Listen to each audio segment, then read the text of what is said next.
সবচাইতে শক্তিশালী ধর্মীয় ও রাজনৈতিক নেতা সৈয়দ আলী হোসেইনি খামেনি। ভোটের মাত্র কয়েক ঘন্টা বাকি, ঠিক তখনই তেহরান থেকে এলো এক রুদ্ধশ্বাস বার্তা। বাংলাদেশের পরবর্তী প্রধানমন্ত্রী হিসেবে ডক্টর শফিকুর রহমানকে সরাসরি আগাম স্বীকৃতি দিলেন তেহরানের এই সর্বোচ্চ নেতা। কেবল স্বীকৃতি নয়, খামেনি সরাসরি হুঁশিয়ারি দিয়ে বলেছেন বাংলাদেশের গণরায়ের বিরুদ্ধে কোনো বিদেশি ষড়যন্ত্র সহ্য করা হবে না। কেন হঠাৎ খামেনি বাংলাদেশের নির্বাচন নিয়ে সরব হলেন? পর্দার আড়ালে কি তবে নতুন এক মুসলিম ব্লকের জন্ম হতে যাচ্ছে? আজ আমরা জানাবো সেই ঐতিহাসিক বিবৃতির নৈপথ্য কাহিনী। দর্শক, সকাল থেকেই সারা বিশ্ব যখন বাংলাদেশের ভোটের ফলাফলের জন্য অপেক্ষায়, ঠিক তখনই খামেনির এই বিস্ফোরক মন্তব্য যেন বারুদে আগুন ধরিয়ে দিল। তিনি বিশেষ ভাষণে বলেন, ডক্টর শফিকুর রহমান একজন যোগ্য নেতা, যার নেতৃত্বে বাংলাদেশ ইনসাফ ও সমৃদ্ধির পথে হাঁটবে।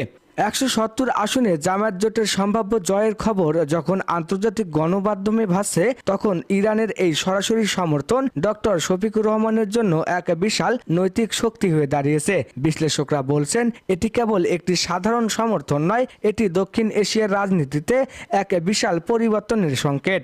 হাসনাত আবদুল্লাহ ও সার্জিস আলমের সমর্থন পুষ্ট এই জোট কি এবার তবে আন্তর্জাতিক মহলেও অপ্রতিরোধ্য? আনন্দের জোয়ার। রাজধানীর মোড়ে মোড়ে বিজয় মিছিলের প্রস্তুতি চলছে।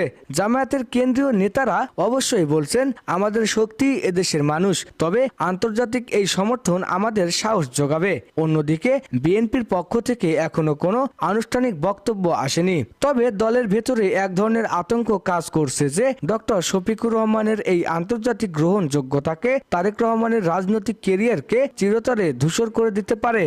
12 ফেব্রুয়ারির এই ভোট কি তবে এক ঐতিহাসিক ভূ রাজনৈতিক ফয়সালা? ওয়াশিংটন থেকে দিল্লি, সবখানে এখন খামেনির এই বিবৃতি চুলছেরা বিশ্লেষণ চলছে। ডক্টর শফিকুর রহমান কি সত্যি প্রধানমন্ত্রীর চেয়ারে বসে এক স্বাধীন ও সার্বভৌমত্ব পররাষ্ট্রনীতি গ্রহণ করবেন? খামেনির এই সরাসরি মদত কি দিল্লি ও ওয়াশিংটনের অস্বস্তি বাড়িয়ে দেবে?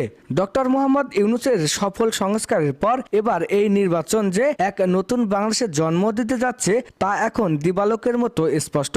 শফিকুর রহমানের নেতৃত্বে বাংলাদেশ কি তবে মধ্যপ্রাচ্যের মুসলিম দেশগুলোর সাথে এক শক্তিশালী বাণিজ্যিক ও সামরিক জোটে নাম লেখাতে যাচ্ছে? তো দর্শক, 2026-এর এই রাত এক মহাপ্রলয়ের সংকেত দিচ্ছে। ডক্টর শফিকুর রহমানের প্রধানমন্ত্রী হওয়ার স্বপ্নে খামেনির এই সিলমোহর কি শেষ পর্যন্ত বিজয়ের মুকুট পরাবে, নাকি রাজপথে তৈরি হবে নতুন কোনো বাধা? 170 আসনের মহাবিজয়